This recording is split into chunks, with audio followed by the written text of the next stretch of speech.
Happy Friday. This is Miss Linnea, and today I'm going to teach you how to make Play-Doh at home.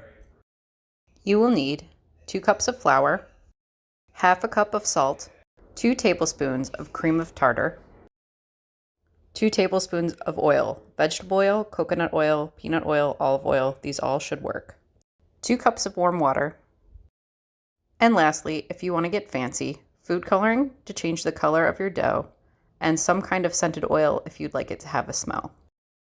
To make this kind of Play-Doh, we will be using the stove. You will need a pot and something to stir with. First, pour in all your dry ingredients. Then, mix in all your wet ingredients. After that is when you want to add the food coloring or the scented oil.